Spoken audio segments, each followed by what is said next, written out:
मी सध्या त्याच परिसरामध्ये आणि आपण पाहू शकतो योगीधाम परिसर आहे। या योगीधाम परिसरातील सगळे रहिवासी जे आहेत ते रस्त्यावरती उतरलेले आहेत। एकंदरीत पाहायला गेलं तर या ठिकाणी ज्या पद्धतीने मारहाण झालेली आहे, अखिलेश शुक्ला या व्यक्तीने जी मारहाण केलेली आहे देशमुख कुटुंबाला, त्या आरोपीला अजून पोलिसांनी अटक केल्या नसल्याने या ठिकाणी निषेधाचे बॅनर जे आहेत ते स्थानिक रहिवासींनी या ठिकाणी लावलेले आहेत। या बॅनरवरती चुकीला माफी नाही, गुन्हेगार कोणतेही गुन्हेगाराला कुठली जात धर्म नसतो, गुन्हेगार हा गुन्हेगारच असतो, अशा आशयाचे बॅनर जे आहेत ते या ठिकाणी लावलेले दिसून येत आहेत। आपण पाहू शकतो या ठिकाणी महिला असतील, स्थानिक महिला असतील, रहिवासी असतील, मोठ्या प्रमाणात या ठिकाणी रस्त्यावरती उतरलेले आहेत। एकंदरीत यांची आज आक्रमक भूमिका आहे। पोलिसांनी लवकरात लवकर अटक करावी यासाठी यांची आक्रमक भूमिका या ठिकाणी घेण्यात आलेली आहे। आपल्यासोबत काही महिला आहेत, आपण त्यांच्याशी जाणून घेऊया।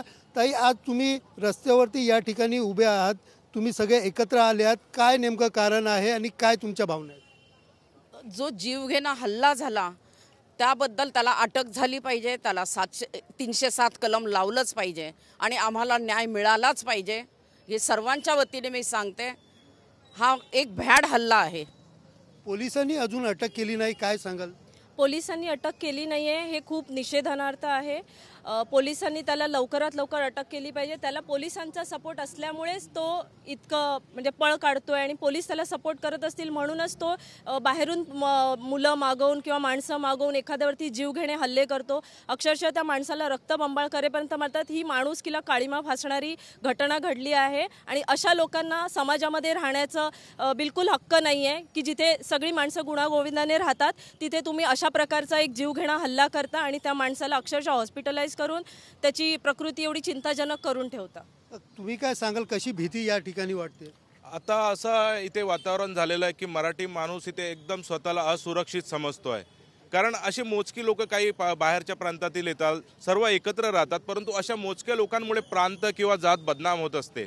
या व्यक्तीची एवढी दहशत आहे की त्याच्यामुळे आता आपण बघितलं किती लोकांमध्ये त्याची दहशत आहे आणि मराठी माणसाला आता असुरक्षित वाटते। आम्ही सोडून जायचं का आता हा परिसर? आजी, तुम्ही या ठिकाणी राहतात, तुम्हाला काय भीती वाटते या ठिकाणी?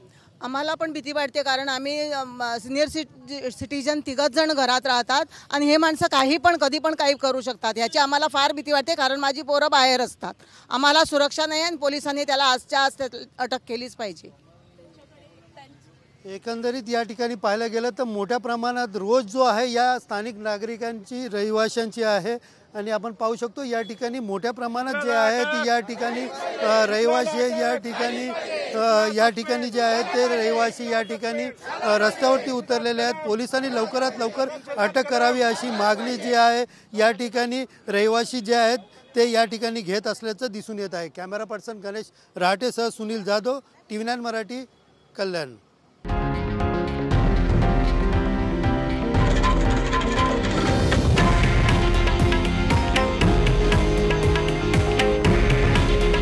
हे आहे देशातील नंबर 1 न्यूज नेटवर्क आणि आपण पाहत आहात TV9 मराठी। काळजी तुमची, हित महाराष्ट्राचं।